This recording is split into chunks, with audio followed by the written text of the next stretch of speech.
Today is March 31st, 2025.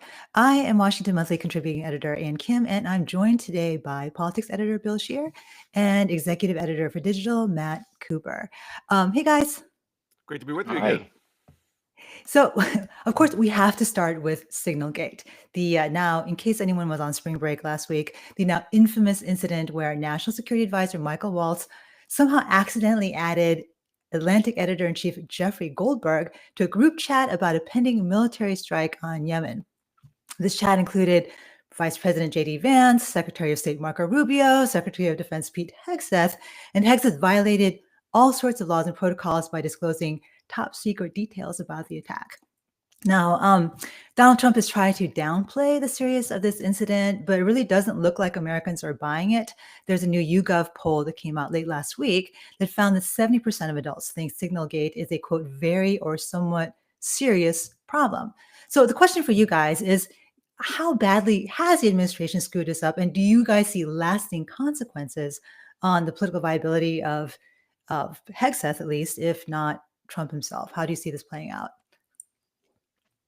Well, I think it has broken through to the public. I think, it's one of those, there's so many things going on with Trump in his second term, but this one has really, I think, reached public consciousness. And so it is hurting them a bit. And rightfully so. I mean, it's a serious breach of protocol, and also the way they've behaved since it was exposed has been even worse, because rather than say we screwed up, here's what we're going to do to fix it, they've just basically been in various stages of denial. First, it wasn't so bad, and then it's not even bad at all, and then it's Jeff Goldberg's fault, and et cetera, et cetera. Most of the blame at the moment seems to be, at least within the administration, centered on National Security Advisor and former Congressman Mike Waltz, who seems to have invited inadvertently Jeffrey Goldberg of The Atlantic onto the call. But I think normal people should be a little wary of Waltz being the one who takes the fall, as he's considered among the more normal of the Trump national security advisors. And it's more likely to be him that takes the axe than Hegseth. Yeah.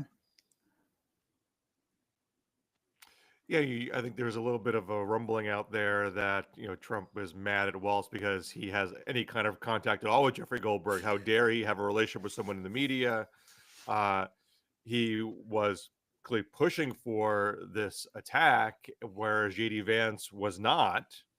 And this does seem to expose that there is some foreign policy divide in the administration. We knew more of that in the first term, where there was sort of a divide between the normies and the MAGAites, and like a lot of people assume that those divides were gone. It was all MAGA loyalists up and down the chain. This seems to indicate that there are some fault lines still, and if people wanted to give Waltz the shiv, so the MAGAites had full dominion. In theory, that could still happen, if not immediately down the line, although we also know that they don't want to feed the media beast and acknowledge any kind of error by whacking Waltz right now. But it probably puts Waltz on a lot of thin ice. One more screw up and he could be easily be gone.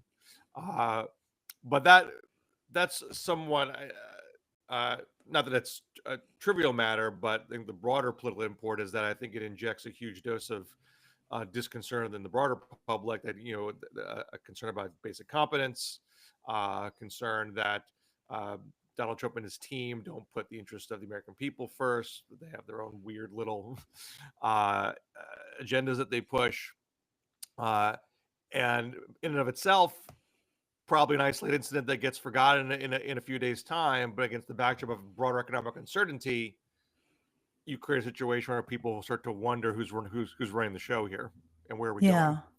Yeah, I like that word competence that you raised, because that actually is a question that I had for you guys.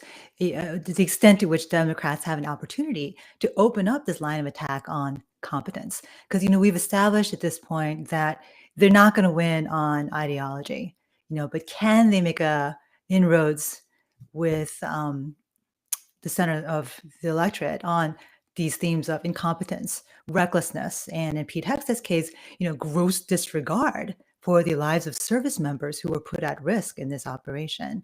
And how do they capitalize on that? Well, I don't think you necessarily have to separate ideology and competence in the Mike Dukakis approach from 1988, which didn't work. Right. But look at the Biden administration.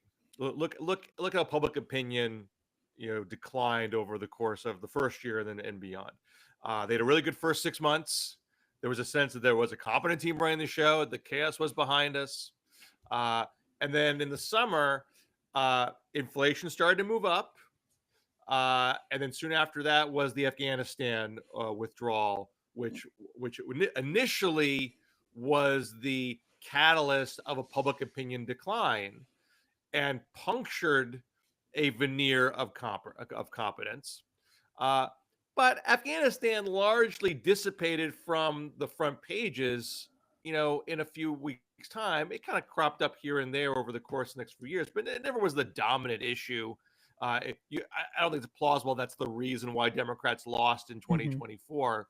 But because it overlapped with sustained inflation that just kept getting worse in the first 2 years of the administration, I think that 1-2 punch of seeming incompetence was really, really damaging.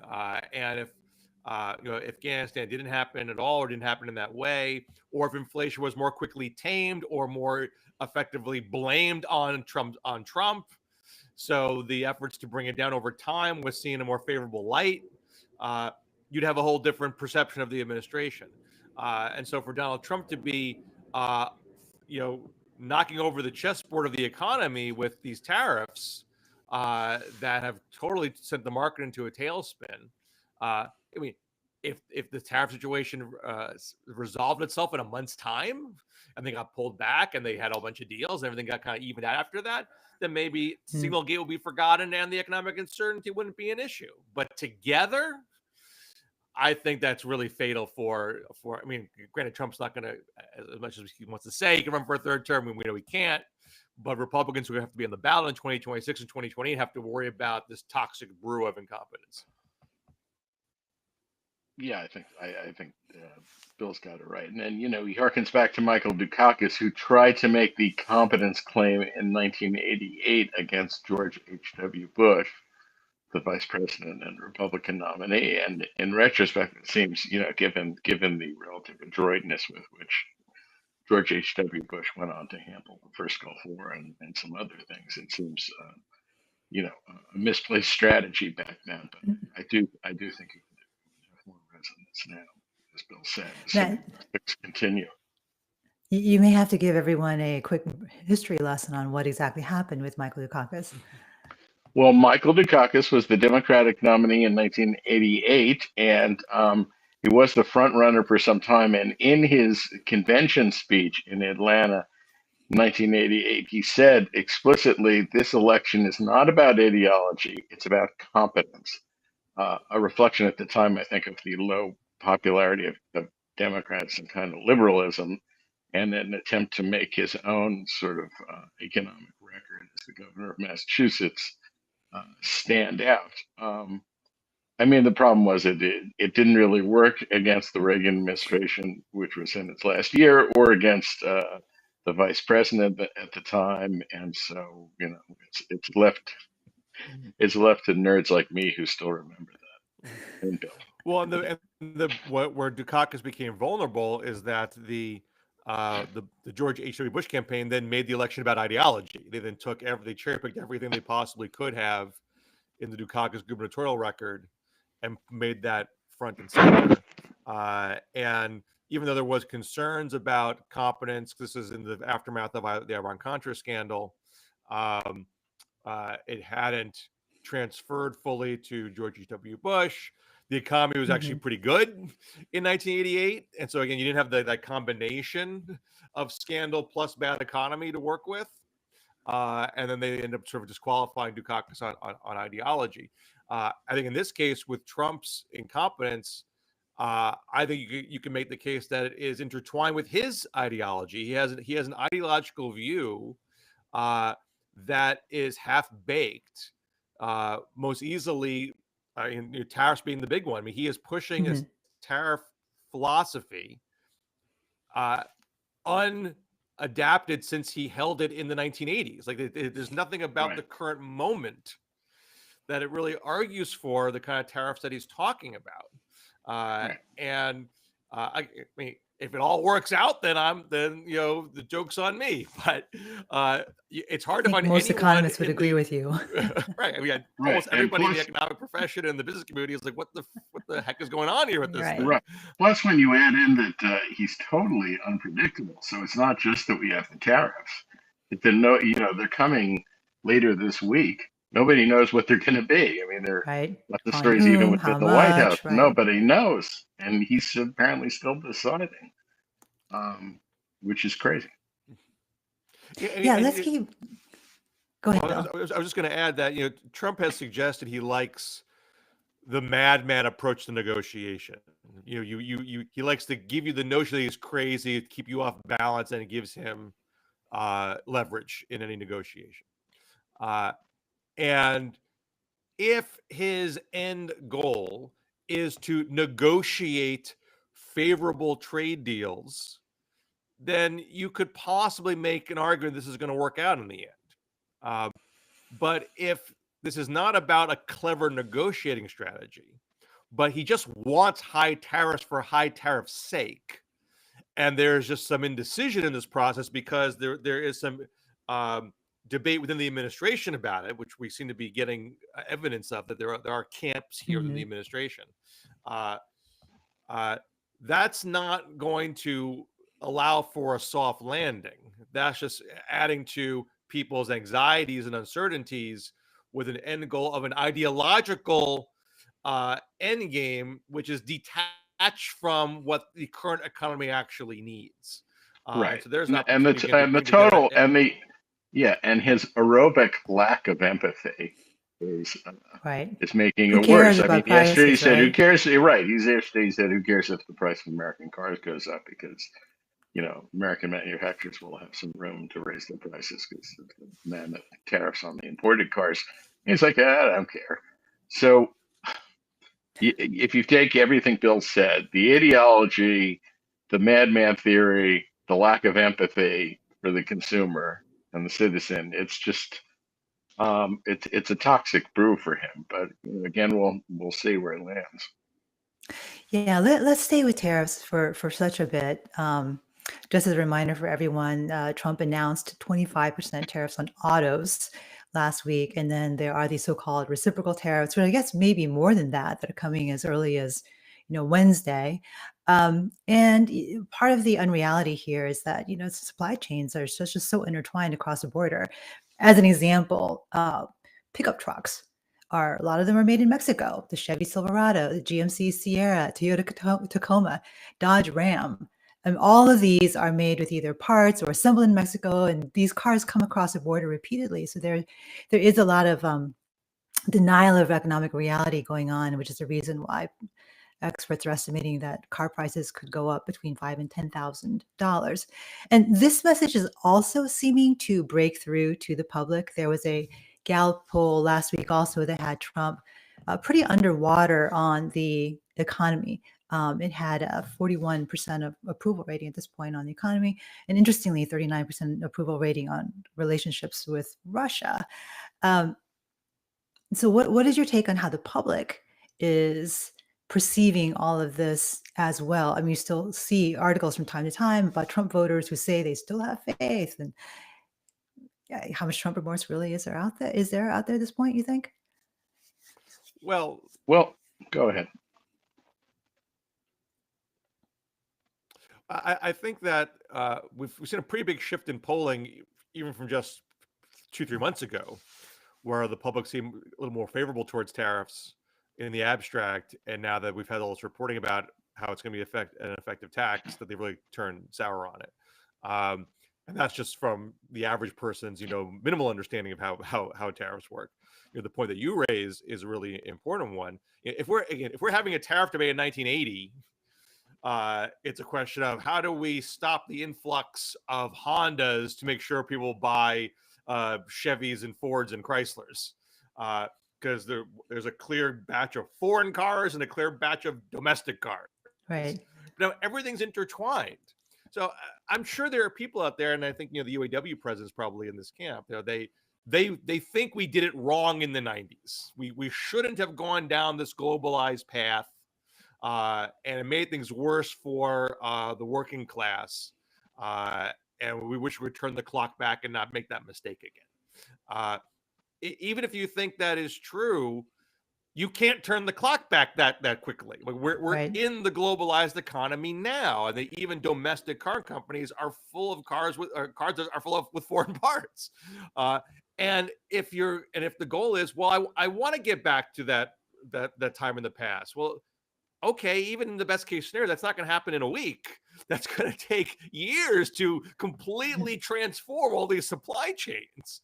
And again, if you're a Republican who's on the ballot in 1 year, that's not going to kick in at the time. I mean, Democrats have a deal with when they try to do government programs, like I'm going to implement Obamacare. It doesn't become magically in place in a month's time. It takes time to get new programs implemented and for the public to appreciate them. And here's one where I think the end goal seems pretty dicey that you're even going to pull it off at all. And if you could pull it off, it's not going to be quick. Right. I think that's absolutely right. And, look, we've seen already the domestic auto manufacturers who this is supposed to help have seen their stock prices plummet. It's not helping GM so far. It's not helping Ford. So that's not good. And plus, I don't think the consumer is really seeing the shock yet. Any reports from showrooms so far, anything that's in the showroom at the Subaru dealership right now is there without a tariff. The tariff, the car was purchased from overseas without the tariff stuck on it. When the tariffs really start to get applied and go in, you see the, Subaru Outback is another 25 grand or something. 15 grand more than it was. I think, that's going to freak people out. Now, maybe it'll send them over to the Chevy dealer and they'll be happy, but I don't think it's going to work that way. Yeah, Bill, you raised a really good point about the time that it takes. Trump has made a big deal about hyping up the announced Hyundai investment of $21 billion to build a factory in Louisiana, and he wants everyone to be doing that. But even that kind of level of investment requires certainty, which this administration is not providing, right? Like, why would you decide to invest $21 billion in a new factory in America if the tariffs possibly might go away in a month or 2 months? And even so, it is still going to be more expensive because it's just going to be more expensive to build parts here in America because of higher labor costs in the United States versus other parts of the world. So no matter how you cut it, car prices are not going to get cheaper, and the manufacturing renaissance that Trump is promising is not going to take us back to 1964 or whatever decade that he's living in. We also saw this dynamic in the first Trump administration. Trump loves the ribbon cutting. He loves the announcement. I cut this deal with this company, and they're going to bring X number of employees to this swing state. And in a matter of months or years, we find out that those numbers that were touted at the front end don't actually happen, either because they were overhyped in the first place or economic situations changed and companies made different business decisions. So he doesn't have, and I think I mentioned this on the last show, he has a certain degree of demagogic skill when he's not in power. And we don't have evidence that it works as well when he's in power. And I'm not just saying this from a place of ignorance. Like, we went through this before, where he gave us these kinds of announcements and they didn't pan out, and people weren't impressed, and the Republicans did pay for it at the ballot box. Now, the ballot box. So there are 3 very interesting special elections coming up this week, 2 in Florida and 1 in Wisconsin. We'll take these in turn. For starting out with Florida. So there are 2 very high profile special elections this week in very deep red Florida districts. One is to succeed former Representative Matt Gaetz, whom everyone remembers resigned his seat in Congress to try to become Attorney General. That did not work out, and so he's kind of floating out there. His seat is empty. And the other one is to succeed Michael Waltz, the very same guy who's embroiled in SignalGate.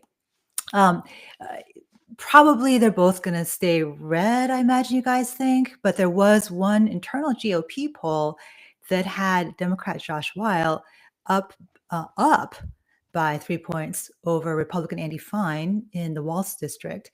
Other polls show otherwise. And this is a district that Trump won by 65% in 2024. So how much of a bellwether do you guys see these particular special elections at this point? What takeaways can we take from this, regardless of what happens? Well, you never want to read too much into them, but there are things I think worth paying heed to. One is that they're both competitive, especially the Waltz district. The Matt Gaetz district, the first way over in the Western Panhandle near the Alabama border, including Pensacola, very red. Hard to see that flipping. The Waltz district shouldn't be close, but it is. And the other thing that's worth noticing is Democrat has vastly outraised the Republicans. So despite all these stories we keep seeing about Democrats being dispirited, and maybe viewership for MSNBC is down, people are writing checks. I mean, people I think are Democrats are definitely motivated on the finance side, not just big donors, but small donors too. And that's an important thing going into the midterms. I think when you take that and this close polling, I'm certainly going to watch the Waltz seat very closely on Tuesday night, because that would be an upsetting thing for the Republicans. And of course, their margins in the House of Representatives are so narrow. This is why the president called Elise Stefanik, back from his nomination of her for the UN ambassadorship. So, I'm keeping an eye on it. I'm curious what Bill thinks. Yeah, I mean, not every special election is going to be predictive, but these aren't data points in isolation. We have Trump's numbers going down.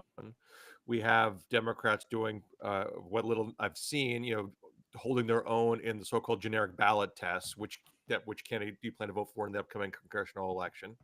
And who believes that Republicans are on the run electorally right now? Donald Trump, because Donald Trump pulled the Elise Stefanik nomination for UN ambassador. She is a sitting House member in upstate New York in a seat that Trump won, I think, by 24 points. And Trump openly admitted, I'm pulling this nomination because I need to make sure we hold on to this seat. And so I've seen a lot of articles lately about what a mess Democrats are in, and their brand is toxic, and they're in disarray, and they're going after Chuck Schumer, and there's a divide between AOC and then Chuck Schumer. I mean, not to say that the Democrats are doing everything right and they can't have nothing to fix, but in the bigger scheme of things, if Republicans think they can't hold on to a plus 24 seat, Yeah. they have the bigger problems right now. And I think that the average, again, I know I keep going back to 2026 a lot, but those who are on the ballot, I think, are going to interpret a close race or a loss in the Florida district as a 5-alarm fire. It's going to make them worried that they're not going to get the turnout that they need to save their own seats if they're in a remotely vulnerable area, and that's going to affect how they decide to run, how they position themselves, how they distance themselves from Trump, and how Republican and Democratic donors are going to function. I think it'd have a lot of reverberation. It's not going to be looked at, I think, in isolation. Yeah, I mean, Democrats do not have to win either of these seats in order to exceed expectations. It's really just about shaving that margin in a lot of ways. And one thing to note also about the Gaetz district, the Democrat who's running is the same person who ran against Gaetz in 2024 and only won 34% of the vote, Gay Bellamont. So if that candidate outperforms how they did in 2024, that actually could say a lot too. Absolutely, and we also have this big Wisconsin race for their Supreme Court, and it's been a knife edge state for a long time, and in this case, so races in Wisconsin can go either way almost all the time, but Elon Musk has put himself so front and center, and his numbers have been so bad. I mean, look, the Republican can win. I mean, it's technically a nonpartisan race, but everyone sort of knows there's an effective Republican and an effective Democrat running. And if the Republican wins, people are going to lose their minds that Musk bought the race, which might have its own negative consequences. And if the Republican loses, then Republicans are going to say, geez, this Elon Musk guy is dragging us down in a massive way, and even not even his money can help us. So I think that's going to have a big impact on how we look at the state of affairs after Tuesday. I think that's right. I think that's right. I mean, and Musk is being so flagrant about his money. He was Hmm. talking about giving away $1 million to, people who showed up at his rally. He would pick a couple of people and give them $1 million or hand out hundreds. I mean, it's got a carnival atmosphere, but I don't think it's a joyous carnival. I don't think it's really helping. So we'll see. It's just as an aside, I think it's always slightly to these Supreme Court races are Yeah. elected and not appointed. A couple odds and That's a ends. different world. Yeah. A couple odds and ends I want to get you guys' reaction to before I ask you what else you're watching for this week. Another thing that made headlines is Trump saying that he wasn't, quote, joking about a third term and speculating about methods for accomplishing that, including having JD Vance run and win, and then hand back the baton, like just completely ridiculous, unconstitutional, bizarre crap. There is, of course, a tendency perhaps on the Democratic side of the aisle to get hysterical. What should be the right reaction to this kind of talk? I mean, I'm not sure that any of us have figured out the right way to respond to this kind of thing without falling into the chicken little sky is falling. How seriously do we take this kind of stuff, and before people start tuning out? I mean, I think the proper response should be, flat rejection. I mean, there's no serious argument that Trump can do this, and I wrote about this recently at the Washington Monthly. There's one state that's sort of extremely like, this 12 bank shot argument, and it just flies in the face of the plain letter of the Constitution, that and any reasonable Supreme Court would reject it. The only way this happens, either you have many state secretaries of state saying, well, I guess he can be on the ballot, and they're the ones who put him on the ballot, the secretaries of state. And so I think it's highly implausible that the lion's share of them would just do it on their own volition. Even the Republican ones, for the most part, aren't, MAGA conspiracy theorists. Or the Supreme Court could try to Bigfoot it and say, we interpret the Constitution this way, he's allowed to run again, we order you to put him on. And Mhm. I don't believe that Roberts, Barrett, Kavanaugh would take things that far. Alito with Thomas, maybe, but Right. the other ones, I don't. I mean, if that's where we are, then let's just all go out Yeah. of business. All is lost. But I don't think we're there. Yeah, I think also since he is gonna, he turns 80 this summer, he'd be, pushing 82, 83 at the time he would seek an unconstitutional third term. It's old. He may not actually want to do it when the time comes. So I don't think it's another case where I think you can turn the volume up to 6 and flatly reject it, but I don't think it's worth going to 11. 11. It's not an 11 freakout. You're dating yourself, Matt. That's true. One That's true. louder. Once more. Yes, there were things called dials. Yes. Yes. Spinal Tap. I'm thinking of Spinal Tap. Right. And Matt, I actually have a question for you. The other little news tidbit here was about the White House Correspondents Association dinner.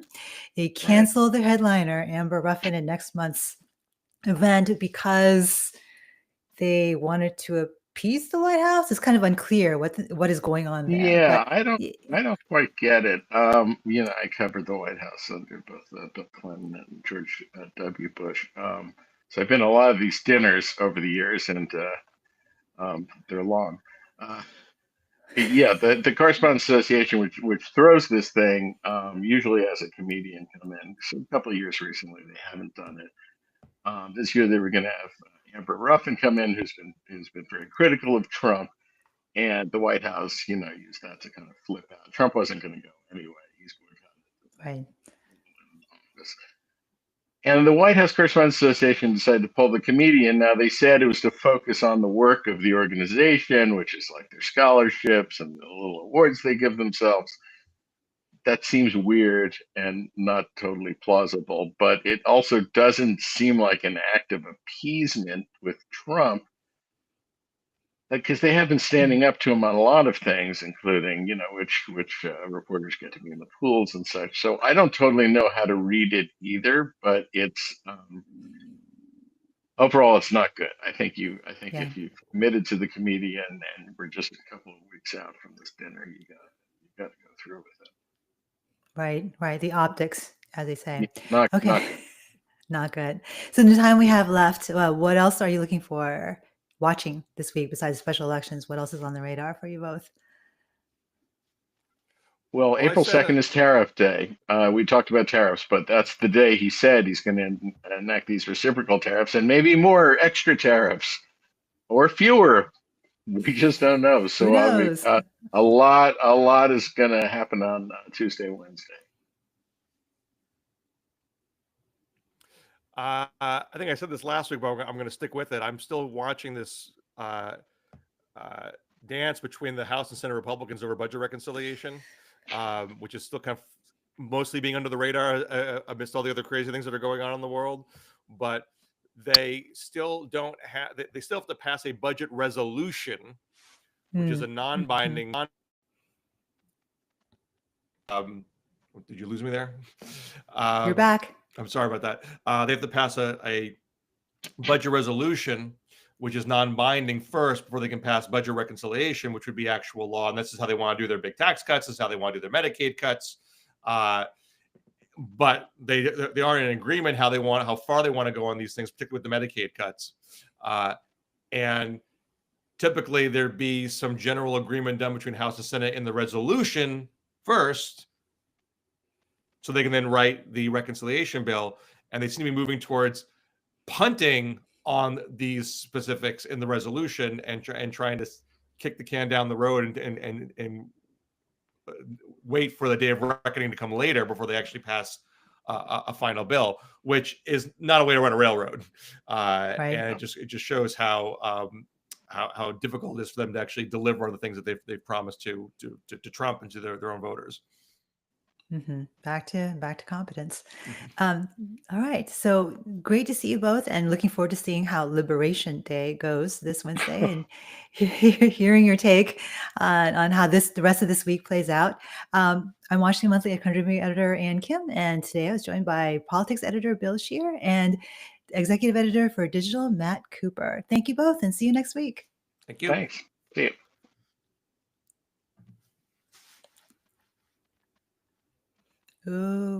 Okay. All right.